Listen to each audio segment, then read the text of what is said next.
Bonjour et bienvenue dans ce nouvel épisode du podcast Je prends les commandes. Aujourd'hui, on se retrouve pour un petit épisode un peu chill, assez rapide que j'ai envie de faire suite à ce que j'ai vu et ce que je vois depuis un certain nombre d'années sur les réseaux sociaux ou dans la vraie vie, sur ce qui se passe à la fin et au début de chaque année, donc chaque année civile. C'est des choses qui m'énervent et qu'on est beaucoup à ne pas aimer parce que on en a marre de voir ça, comme c'est dans le titre. Cet épisode, peut-être que je le mettrai voilà, en vidéo comme ça. Je pense que c'est plutôt pas mal comme petit angle. Ça fait un petit décor un peu sympa, un peu grand angle comme ça, j'aime bien. C'est sympa. J'espère que le dernier épisode vous aura plu et que je vais être relancé sur une lancée justement un petit peu plus régulière euh, parce que j'étais très absent à cause du travail. Là, je vais en enregistrer un maintenant et soit un durant la période là, scolaire qui va arriver si j'ai le temps, ou un autre pendant les vacances, parce que là j'ai un petit bac de français mercredi. C'est pour ça que j'enregistre celui-ci vite fait et j'aimerais bien le monter dans la foulée. Donc voilà, si ça ne me dure pas trop longtemps, je pense que il sera posté d'ici le lundi. Enfin bref, tout ça n'est qu'hypothétique parce que la vie est faite d'imprévus. Enfin bref. Donc on va évoquer les petits trucs qui me saoulent et qui saoulent beaucoup de personnes, je pense. En ces fins, du coup, et débuts en ce moment d'année, c'est des choses que je vois régulièrement sur les réseaux sociaux et parfois dans la vraie vie. Donc on va tout de suite aborder la première chose qui fait débat sur les réseaux sociaux, c'est les récaps de fin d'année.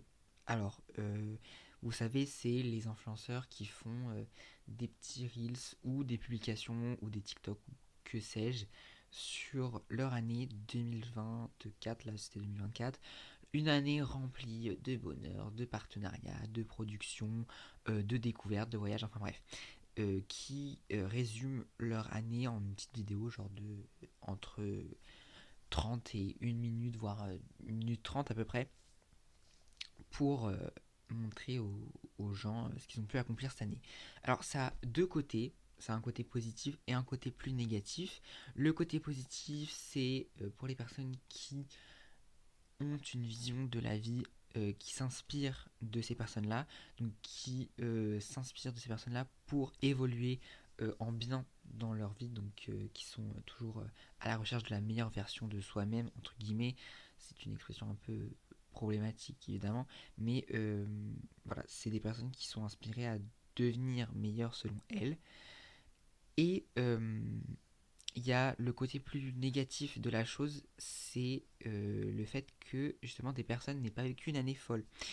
Et ces personnes-là sont parfois blessées. J'ai pu être un petit peu, euh, pas mal en point, mais un peu, enfin, quand je vois ces choses-là, des fois je suis là en mode, bah ok, super, bah moi j'ai pas fait tout ça dans l'année. Enfin, ces influenceurs-là nous font leur récap euh, de choses qu'on a vues déjà dans leur année, qui nous partagent déjà toute l'année. À quoi ça sert de faire un récap de l'année d'une vidéo, en plus un reel donc qui est poussé par l'algorithme et qui va nous arriver directement sur notre fil Instagram. À quoi ça sert de prouver encore une fois, enfin je suis désolé, moi au bout d'un moment c'est juste, enfin là ils veulent prouver quelque chose, bah, ils se le prouvent qu'à eux-mêmes parce qu'ils nous ont déjà prouvé à nous, à leurs followers, qu'ils ont fait un beau travail, qu'ils ont persévéré dans ce qu'ils font et qu'ils ont accompli des choses. Nous, on le sait déjà. Alors pourquoi tu veux te le prouver à toi-même si tu l'as déjà vu? Autant te faire, je sais pas, une petite rétrospective Instagram, tu regardes tes archives, des trucs comme ça, tu regardes, je sais pas, si tu as une boîte à souvenirs, tu regardes tes papiers que tu as eu, des trucs comme ça. Ou alors tu fais justement pour tes amis qui sont pas forcément sur ton Instagram, ou pour ta famille, voilà, qui te suit pas forcément. Euh, des choses comme ça pour justement un plus petit public qui n'est pas habitué à voir ton contenu, qui n'est pas habitué à te suivre énormément.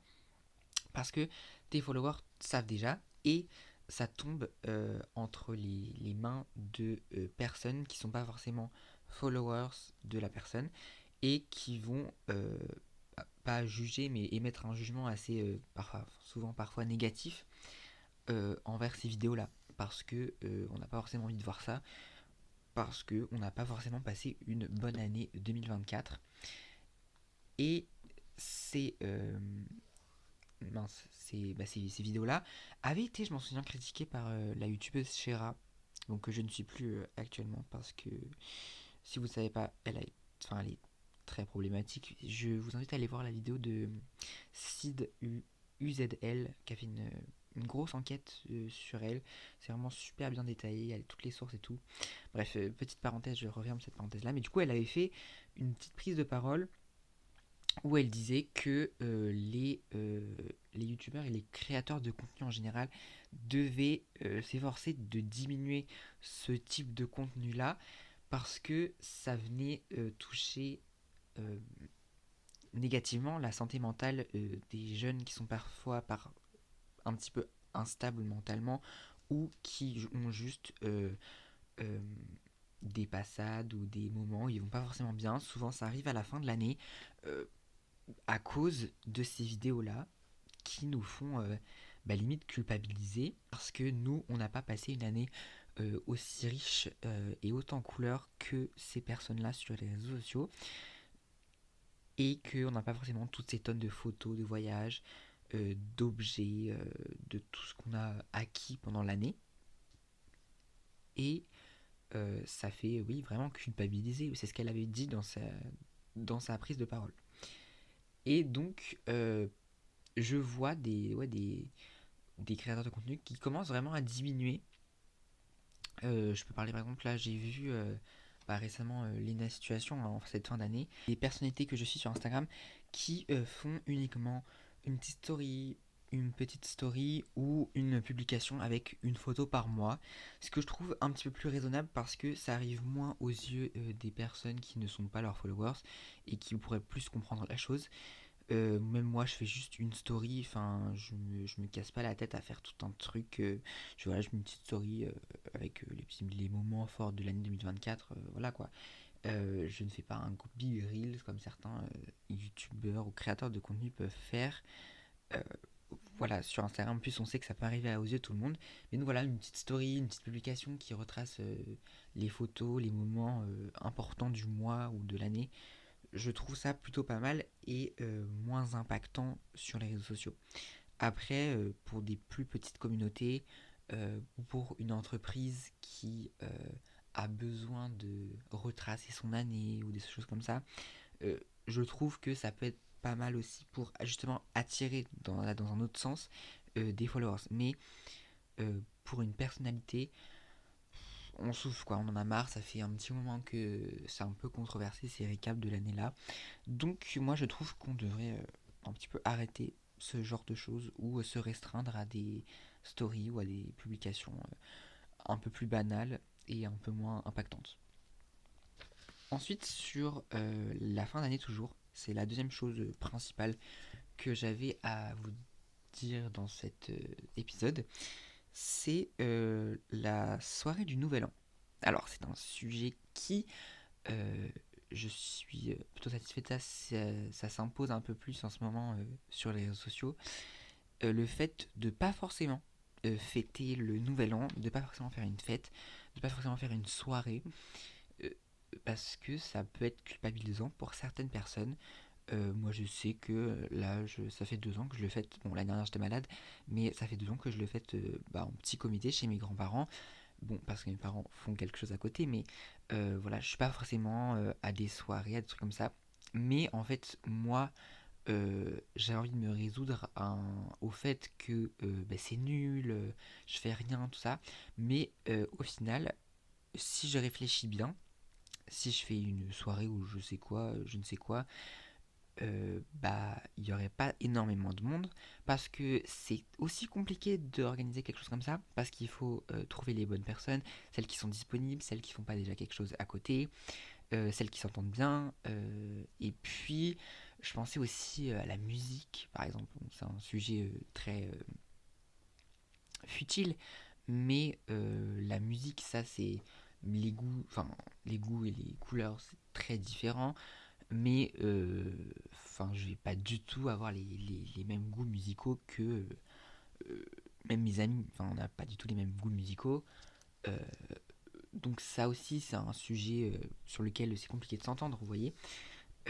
Après, je peux même parler de la bouffe, c'est compliqué de trouver des compromis, qui mangent quoi, etc. Donc, c'est compliqué. J'aimerais bien l'année prochaine faire un petit truc, mais c'est pas encore dit que je ferai quelque chose. Mais donc, du coup, je reviens sur le fait que ouais, certaines personnes culpabilisent du fait de ne pas être avec des gens, de faire la fête, de je ne sais quoi. Et justement, bon, ça c'est moins relayé sur les réseaux sociaux, heureusement, sur les gros comptes des Instagrammeurs, enfin bref, des créateurs de contenu. Parce qu'évidemment, c'est un petit peu plus intime. euh, mais j'ai déjà vu des reels, ouais, projet, soirée de nouvel an, machin, à 30 ou je sais pas quoi. Mais c'est surtout dans les lycées que je vois des stories. Bah, après, je suis pas vraiment tous les gens de mon lycée, quoi. Mais je vois des petites stories, ouais, ils ont fait la fête par-ci. Enfin, et au final, c'est pas vraiment une fête, vous voyez, genre, c'est une petite soirée, même des fois. Enfin, je vois, genre, sur des birils, genre, vous voyez, les trucs amis d'amis, là. Je vais regarder des fois parce que je suis un petit peu curieux. Et je vais regarder ce qui se passe des fois au Nouvel An ou à des soirées. Et les soirées, leurs soirées se résument souvent à être sur leur téléphone. Enfin, il n'y a pas grand chose d'extraordinaire, vous voyez. Enfin, une soirée, je sais pas, c'est fait pour profiter de tes amis, de parler, de jouer à des jeux, de faire des bons petits plats, des petits trucs, des petits apéros autour de tes amis, voilà, pas forcément autour des téléphones, etc. Donc, au final, je pense qu'on surestime un peu beaucoup ces histoires bah, de soirée du Nouvel An, entre guillemets, parce que c'est un petit peu surcoté. Un Nouvel An tout seul, ça peut être très bien aussi. Enfin, c'est vraiment pas obligé. Enfin, c'est le même jour le lendemain. Enfin, il n'y a rien qui change réellement. Genre, puis les gens qui sont là en mode, ouais, les résolutions, les machins, ça y est. Enfin. D'ailleurs, en parlant de résolution, on fait la petite transition sur le début de l'année. Et bon, au bout d'un moment, les bonnes résolutions, ça se sait maintenant, ça se tient plus. Et donc, ça ne sert plus du tout à rien de faire des résolutions. C'est que voilà, c'est abandonné. Si certains vraiment le veulent, que bon leur fasse. Mais honnêtement, enfin, ça sert à rien. C'est juste, ça fait juste culpabiliser la personne parce que elle va se rendre compte qu'au bout de 1 ou 2 mois, la résolution va être abolie. Donc, ça sert à rien de se fixer des objectifs annuels en plus. Fixez-vous des objectifs mensuels, journaliers, même quotidiens. Ça peut être très bien aussi. Après, voilà, c'est ce que je disais, c'est pas un recommencement total, c'est un jeudi. Voilà, par exemple, en l'occurrence, cette année, c'était un jeudi ou un mercredi, je sais plus. Bref, c'est un jour de la semaine comme les autres, où on a des choses à faire comme les autres. Il n'y a pas grand chose de spécial. Enfin, moi, je trouve, j'ai pas grand chose de spécial à part, voilà, souhaiter la bonne année à tout le monde, etc. En parlant de bonne année, j'en ai marre, en fait, moi, de le souhaiter à tout le monde. Au bout d'un moment, si tu as vraiment envie de me souhaiter la bonne année, bah tu me la souhaites en répondant à une de mes stories par exemple. Je fais une story générale, vraiment, une story générale sur Instagram où je dis bonne année à tout le monde, comme ça tout le monde voit la bonne année. S'ils ont envie de me souhaiter la bonne année en retour, ils me la souhaitent par message. C'est pareil, je mets en note Instagram, si quelqu'un voit mon note Instagram et qu'il a envie de me répondre bonne année, et bah parfait, bah voilà, on se souhaite bonne année.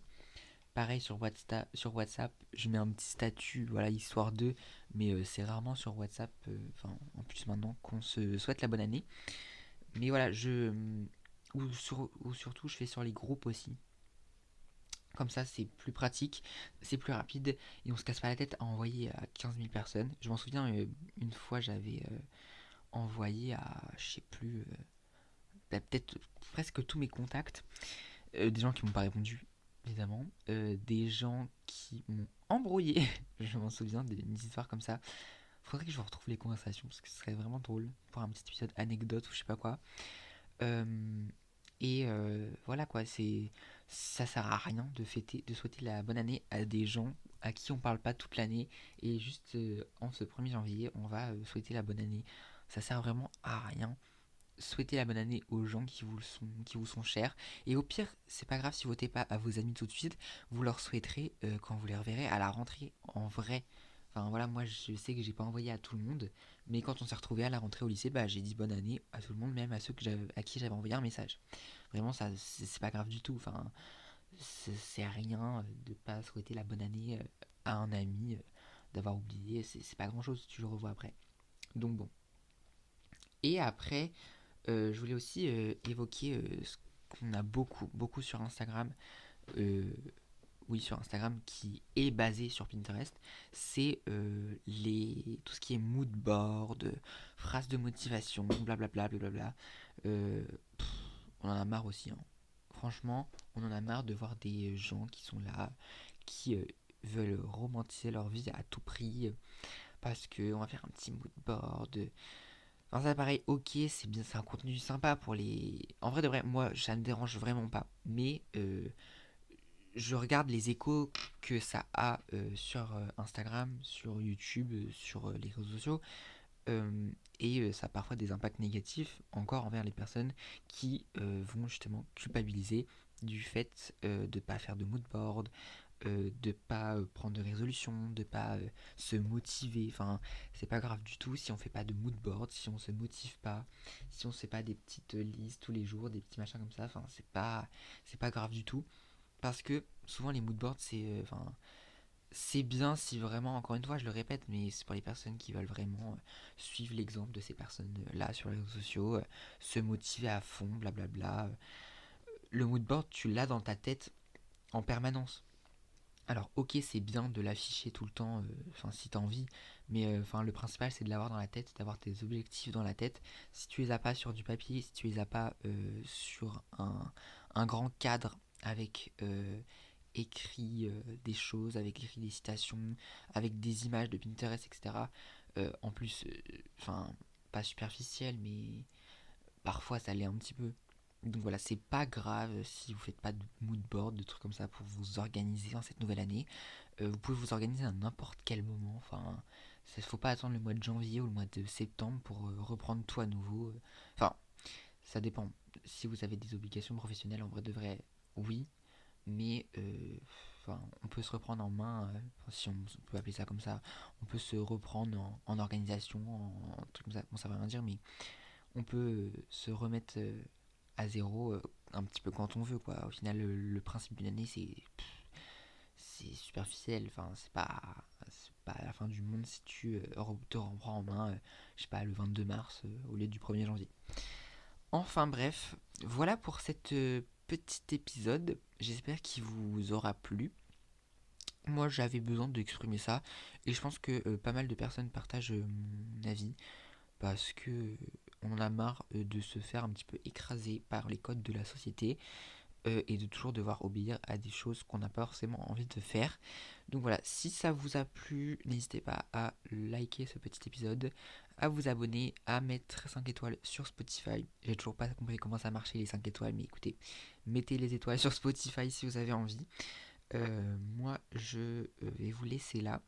Et puis, on se dit à bientôt pour un prochain épisode du podcast. Je prends les commandes. Salut!